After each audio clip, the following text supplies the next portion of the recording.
খাতায় কলমে এখনো 2 মাস বাকি রথযাত্রা, তবে হুগলির মাহেশে তার প্রস্তুতি শুরু হয়ে গেল। রবিবার সেখানে সূচনা হয় চন্দন যাত্রার। আগামী 42 দিন ধরে জগন্নাথ দেবের মাথায় চন্দন লেপন চলবে। তাকে ঘিরেই সাজো সাজো রব পড়ে গিয়েছে। সকাল থেকেই চূড়ান্ত ব্যস্ততা চোখে পড়েছে মাহেশে।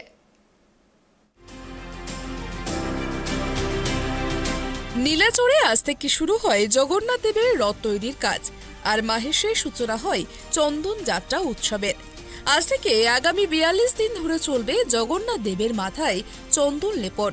তারপর হবে স্নান যাত্রা উৎসব। বলা যায় চন্দন যাত্রা দিয়ে আজ থেকে মাহেশে রথযাত্রারও সূচনা হয়ে গেল। চন্দন যাত্রায় মাহেশ জগন্নাথ মন্দিরে সকাল থেকেই ভক্তদের ভিড়।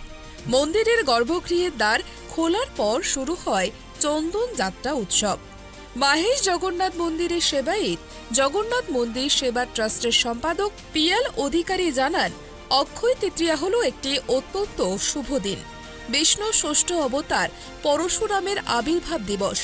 অক্ষয় তৃতীয়াতে জগন্নাথের চন্দন যাত্রা উৎসব হয়। 627 বছর ধরে দারু কাঠের জগন্নাথ মূর্তি একই রকম রয়েছে, কোনো ক্ষয় নেই। এটাই মাহেশের জগন্নাথের মাহাত্ম্য। আজকে এই অনুষ্ঠানে হচ্ছে বছরের 4টে দিন খুব শুভ দিন। বৈশাখ মাসের প্রথম দিন, দ্বিতীয় দিন হচ্ছে অক্ষয় তৃতীয়া, তৃতীয় দিন হচ্ছে কার্তিক মাসের প্রথম দিন এবং চতুর্থ দিন হচ্ছে দশমীর দিন। এই 4টে দিনের মধ্যে সবথেকে শুভ দিন হচ্ছে অক্ষয় তৃতীয়া। এর কোনো ক্ষয় নেই। আপনি ভালো কাজ করলেও তার অক্ষয় হয়ে থাকবে, খারাপ কাজ করলেও অক্ষয় হয়ে থাকবে। তাই জন্য অক্ষয় তৃতীয়াকে সবাই ধরে। এই অক্ষয় তৃতীয়া হচ্ছে বিষ্ণুর ষষ্ঠ অবতার পরশুরামের এই দিন আবির্ভাব হয়েছিল। এই অক্ষয় তৃতীয়া হচ্ছে বিভিন্ন মহাভারতের সূচনা হয়েছিল। এই অক্ষয় তৃতীয়া সত্যযুগের শুরু হয়েছিল। এই অক্ষয় তৃতীয়া জগন্নাথ দেবের চন্দন যাত্রা শুরু হয়েছিল। তাই জন্য আজকে আমরা কিছুক্ষণ আগে চন্দন আমরা লেপন করলাম জগন্নাথ দেবের মাথায়। উনি তো সত্যযুগে নারায়ণতে, তাই রামচন্দ্র, দাপরে কৃষ্ণ, আর কলিতে উনিই যেহেতু জগন্নাথ, তাই জন্য চন্দন যাত্রা উৎসব আমরা আজকে জগন্নাথ দেবের মাথায় আমরা চন্দন লেপন করলাম। আজকে এই 42 দিন ধরে আমরা 21 দিন ব্যাপী চন্দন যাত্রা উৎসব হবে। আমরা 42 দিন ধরে আমরা এই চন্দন লাগাবো জগন্নাথ দেবের মাথায় এবং 42 দিন পরে আগামী 4 জুন হচ্ছে স্নান যাত্রা উৎসব। সেদিনকে ঘরা গঙ্গা জল এবং 1.5 মণ দুধ দিয়ে ওনাকে স্নান করাবো। এবং তিনি এইটাই হচ্ছে মাহেশের আর এক বৈশিষ্ট্য, যে 627 বছরের যে পুরনো দারু বম্ব এখনো পর্যন্ত আমাদের মাহেশে জল করছে বিদ্যমান। এর কোনো ক্ষয় নেই। এটাই হচ্ছে জগন্নাথ দেবের মাহাত্ম্য, এটাই হচ্ছে মাহেশের মাহাত্ম্য, এটাই হচ্ছে মাহেশ জগন্নাথ দেবের মাহাত্ম্য।